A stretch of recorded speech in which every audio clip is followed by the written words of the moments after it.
তোমার চ্যানেল আশা নতুন একটি ব্লগ। আজ আমি দেখাবো আমি এখন কীভাবে রান্না করবো। তো অ্যাকচুয়ালি আমার ভাই ছিল, তো তাই ওকে জিজ্ঞেস হচ্ছে কী বানাচ্ছি। চলো ওখানে আমি আগুনটা ধরাবো অ্যান্ড এখন চুলাটা ধরে দিলাম। এখন নেব চামচটা। আদিত্য আজ কী রান্না করবো? মাংস রান্না করতে বলছে, তো আমি এখন মাংস রান্না করবো।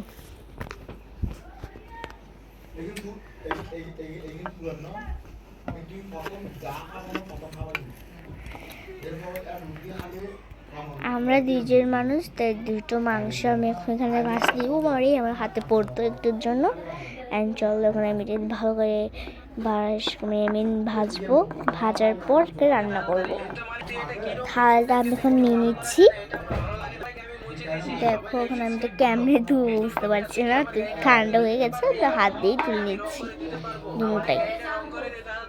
আমি এখন দিয়ে দেবো রসুন বাটা, পেঁয়াজ বাটা অ্যান্ড হচ্ছে তেজপাতা এবং ভালো কষিয়ে নিব 1 মিনিট পর। 1 মিনিট হয়ে গেছে, তো আমি এখন মরিচ দিয়ে দিব, হলুদ দিয়ে দিব অ্যান্ড লবণ দিব অ্যান্ড পানি দিয়ে দিলাম। এখন দেখো ভালো করে মিক্স করে দিলাম অ্যান্ড আমি এখন মাংসগুলো দিয়ে দিব।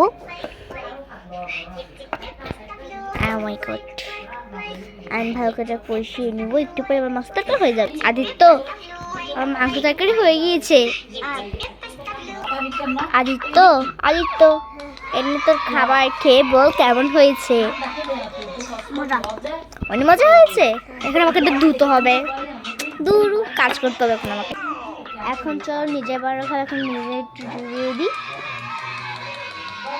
অনেক টেস্টি হয়েছে, আমার তো অনেক ভালো লেগেছে। অ্যান্ড এখন তোমার কে গেছে আমাকে অবশ্যই কমেন্ট করে। Bye bye.